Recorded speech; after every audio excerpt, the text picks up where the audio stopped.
ಸುಮಾರು 2 ವರ್ಷದಿಂದ ನಾವೆಲ್ಲ ಸಮಾನ ಮನಸ್ಕರು ಸೇರಿಕೊಂಡು ಸ್ವಸ್ಥ ಸಮಾಜ ನಿರ್ಮಾಣ ಸಮಿತಿ ಅಂತ ಒಂದು ಸಮಿತಿ ಮಾಡಿಕೊಂಡು ಅದರ ಮೂಲಕ ಪರಿಸರಕ್ಕೆ ಸಂಬಂಧಪಟ್ಟಂಗೆ, ಶಿಕ್ಷಣಕ್ಕೆ ಸಂಬಂಧಪಟ್ಟಂಗೆ, ಮತ್ತು ಕ್ರೀಡೆಗಳಿಗೆ ಸಂಬಂಧಪಟ್ಟಂಗೆ, ಕಲೆಗೆ ಸಂಬಂಧಪಟ್ಟಂಗೆ ಕಾರ್ಯಕ್ರಮಗಳನ್ನ ಮಾಡಬೇಕು. ನಮ್ಮ ಸಮಿತಿ ವತಿಯಿಂದ ಏನು ವಸತಿ ನಿಲಯಗಳಿದ್ದಾವೆ ಮತ್ತು ಕಾಂಪೌಂಡ್ ಇರುವಂಥ ಶಾಲೆಗಳಿದ್ದಾವೆ, ಅವನ್ನ ಗುರುತಿಸಿ ಸಾವಿರಾರು ಗಿಡ ವರ್ಷ ನೆಡ್ತಾ ಇದ್ದೀವಿ, ನೆಟ್ಕೊಂಡು ಬಂದಿದ್ದೀವಿ. ಗುಂಡಿ ತಗ್ಸಿ ಗೊಬ್ಬರನ ಕೊಟ್ಟು ಗಿಡ ನೆಟ್ಟು ಬರುವಂಥದ್ದು. ಮತ್ತು ಮಕ್ಕಳುಗಳಿಗೆ ಜವಾಬ್ದಾರಿಯುತ ಪ್ರಜೆಗಳಾಗಿ ಹೆಂಗೆ ಬರಬೇಕು ಅನ್ನೋ ಒಂದು ಮುಂದಕ್ಕೆ ಬರಬೇಕು, ಅವರು ಜವಾಬ್ದಾರಿ ಇರುವಂಥ ಪ್ರಜೆಗಳಾಗಬೇಕು ಅನ್ನೋ ಉದ್ದೇಶದಿಂದ ನಮ್ಮದೇ ಆದ ರೀತಿ ಕಾರ್ಯಕ್ರಮಗಳು ಮಾಡ್ಕೊಂಡು ಬರ್ತಾಯಿದ್ದೀವಿ. ಅದ್ರ ಜೊತೆಗೆ ನೋಡಿದ್ದೀವಿ, ಅರ್ಕಲ್ಗೂಡಲ್ಲೂ ಕೂಡ ಮಣ್ಣಿನ ಗಣಪತಿ ಒಂದು ಕಾರ್ಯಕ್ರಮ ಅದ್ಭುತವಾಗಿ ಮಾಡಿದ್ದು, ಗಣಪತೋತ್ಸವ ಮಾಡಿದ್ದು, ಈಗ ವಿವೇಕಾನಂದ ಜಯಂತಿ ಮಾಡಿದ್ದು. ಏನಂದರೆ ಮಕ್ಕಳುಗಳಿಗೆ ಭವಿಷ್ಯದಲ್ಲಿ ಉತ್ತಮ ಪ್ರಜೆಗಳಾಗಿ ರೂಪುಗೊಳ್ಳಕ್ಕೆ ಏನೇನು ಬೇಕೋ ಆ ಕಾರ್ಯಕ್ರಮಗಳನ್ನ ಸಮಿತಿ ವತಿಯಿಂದ ಮಾಡ್ಕೊಳ್ತಾ ಬರ್ತಾಯಿದ್ದೀವಿ. ಈಗ 3ನೇ ತಾರೀಕು ಮಾರ್ಚು, ಆ್ಯಕ್ಚುಲಿ ಮಹಿಳಾ ದಿನಾಚರಣೆ ಇರೋದು ಮಾರ್ಚ್ 8ನೇ ತಾರೀಕು.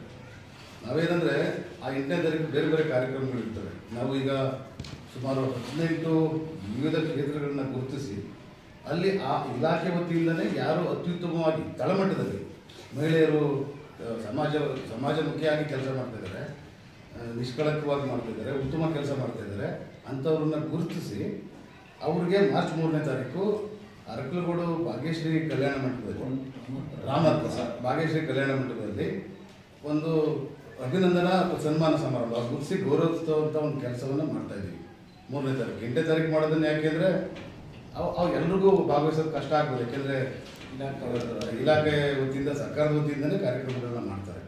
ಹಾಗಾಗಿ ಭಾಗ್ಯಶ್ರೀ ಕಲ್ಯಾಣ ಮಂಟಪದಲ್ಲಿ 3ನೇ ತಾರೀಕು ಕಾರ್ಯಕ್ರಮ ಅಂದ್ಕೊಂಡಿದ್ದೀವಿ. ಸಾರ್ವಜನಿಕರು ಎಲ್ಲರೂ ಕೂಡ ಇದೊಂದು ಅದ್ಭುತವಾದ ಉತ್ತಮವಾದ ಸಭೆ ಅದು, ಆರ್ಥಿಕ ಸಮಾರಂಭ ಮಾಡ್ತಾ ಇರೋದು. ಎಲ್ಲರೂ ಬಂದು ಭಾಗವಹಿಸಬೇಕು ಅಂತ ತಮ್ಮ ಮೂಲಕ ಮನವಿ ಮಾಡ್ಕೊಳ್ತಾ ಇದ್ದೀವಿ.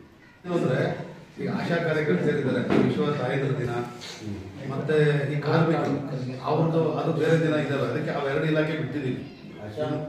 ಆಶಾ ಕಾರ್ಯಕರ್ತರು ಆರೋಗ್ಯ ಇಲಾಖೆಯಿಂದ ಅಮ್ಮಂದಿರ ದಿನಾಚರಣೆ ಮಾಡಬೇಕಲ್ಲ, ಅಂಥ ದಿವಸ ನಾವು ಅವ್ರ ಜೊತೆ ಸೇರ್ಕೊಂಡು ಆ ಕಾರ್ಯಕ್ರಮ ಹಮ್ಮಿಕೊಳ್ಳೋ ಉದ್ದೇಶಕ್ಕೆ ಆಶಾ ಕಾರ್ಯಕರ್ತರು ಈ ಸನ್ಮಾನ ಅವ್ರಿಗೆ ಸಪ್ರೇಟ್ ಮಾಡೋದನ್ನ ಅದು ಆಯ್ಕೆ ಮಾಡ್ಕೊಂಡಿದ್ದೀವಿ. ಈ ಸಲ ಜೊತೆಗೆ ಪೌರ ಕಾರ್ಮಿಕರ ದಿನಾಚರಣೆಯನ್ನು ನಾವು ಮಾಡ್ತಾ ಇರೋದ್ರಿಂದ ಅವ್ರಿಗೆ ಜೊತೆ ಸೇರಿ ನಾವು ಪೌರ ಕಾರ್ಮಿಕ ದಿನಾಚರಣೆ ಮಾಡೋದು, ಅವಾಗ ಅವ್ರನ್ನ ಪರಿಗಣಿಸೋ ಅನ್ನೋ ಉದ್ದೇಶದಿಂದ ಆ ಕ್ಷೇತ್ರಗಳನ್ನು ತೆಗೆದಿತ್ತು.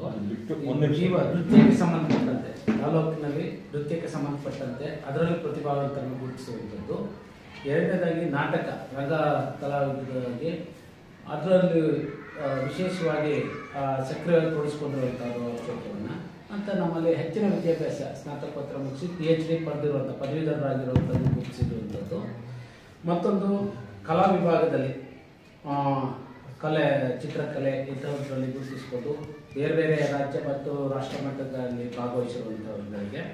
ಜೊತೆಗೆ ನಮ್ಮಲ್ಲಿ ಉದ್ಯಮ ನಡೆಸ್ತಿರುವಂಥದ್ದು, ಹೋಟೆಲ್ ಉದ್ಯಮ, ನಂತರ ರಿಚ್ ಇಂಡಸ್ಟ್ರಿ ನಡೆಸ್ತಿರುವಂಥವ್ರು ವಿದ್ಯಾವಂತರಾಗಿದ್ದುಕೊಂಡು ಅವರು ಬೇರೆ ಮುಂದಿನ ಪೀಳಿಗೆಗೆ, ಮುಂದಿನ ಅವ್ರಿಗೆ ಪ್ರೇರಣೆ ಆಗಲಿ ಅನ್ನೋ ದೃಷ್ಟಿಯಿಂದ ಅವರು ಗುರುತಿಸುವಂಥದ್ದು. ಸಹಕಾರ ಇಲಾಖೆ ವತಿಯಿಂದ ಸಹಕಾರ ನಡೆಸ್ಕೊಂಡು ಬರ್ತಿರುವಂಥದ್ದು.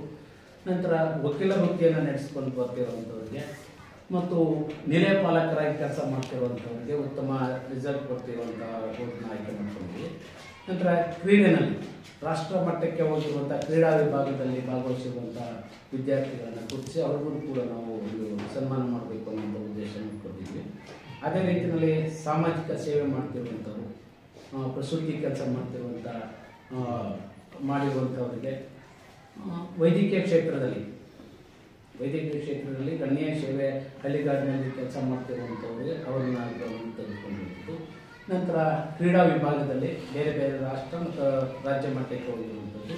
ಶಿಕ್ಷಣ ಕ್ಷೇತ್ರದಲ್ಲಿ ಸಾಧನೆ ಮಾಡಿರುವಂಥ ಮಹಿಳೆಯರನ್ನು, ನಂತರ ಅಂಗನವಾಡಿ ಕಾರ್ಯಕರ್ತರಾಗಿ, ಅಂಗನವಾಡಿ ಶಿಕ್ಷಕರಾಗಿ ಕೆಲಸ ನಿರ್ವಹಿಸ್ತಿರುವಂಥವ್ರನ್ನ, ಮತ್ತು ಪೊಲೀಸ್ ಇಲಾಖೆಯಲ್ಲೂ ಕೂಡ ಕೆಲಸ ನಿರ್ವಹಿಸ್ತಿರುವಂಥವ್ರು, ಪೊಲೀಸ್ ಇಲಾಖೆಯನ್ನು ನಿರ್ವಹಿಸ್ತಿರುವಂಥದ್ದು.